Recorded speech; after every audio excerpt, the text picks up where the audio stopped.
This is Good Morning San Diego. Right now, we want to talk about the latest developments with the COVID-19 pandemic. It has left teachers and parents with a whole lot of questions on how to manage the situation. Joining us via Skype to share tips on homeschooling is San Diego County Office of Education Board Member Mark Powell. Good morning, Mark.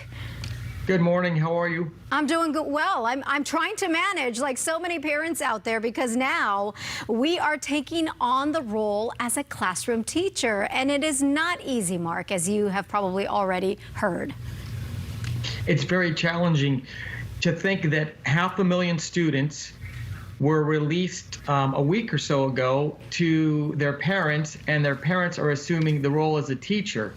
But the good news is school districts are ramping up and they're starting distance learning using a variety of online resources, including Zoom and some additional classroom types of connectivity, which also includes KPBS. So if you don't have internet at the house, you can log on to your just regular TV and get lessons through KPBS.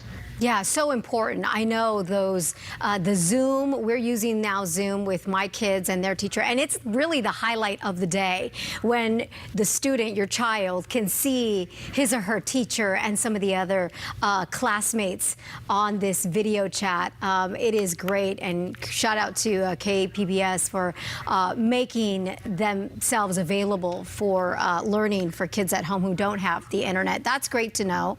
Also, I know it's also important, Mark, to have a daily routine. Why so? Well, our kids are used to structure, and they're used to going to school and following a routine. So what you want to do is work with your child in setting up your own daily routine and putting structure into the day. As I said before, have a daily routine, but also put that routine in writing. And you can do that by getting a dry erase board or just using a simple piece of paper to write down that routine.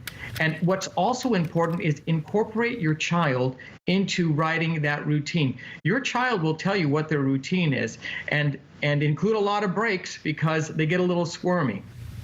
Yeah, so important. And something I recently learned, or really was brought to my attention, to our San Diego County Teacher of the Year, by the way, who was in studio a couple weeks ago. One of the things she stressed to us parents was not to stress out and to not be too hard on ourselves and our kids, where we're, trying to get them and keep their brains sharp. She said, just take a breath and relax a little bit. Would you agree? 100%. Don't stress out, and don't be too hard on yourself, especially don't be too hard on your children. Now, with a lot of the coronavirus issues being public on TV and whatnot, you can see a little bit of stress in students. I see it in my own kids, and they're a little concerned, and they're in high school. So kids that don't understand what's going on, they get scared. Their anxieties are a little higher than normal, so they may be reacting a little bit differently.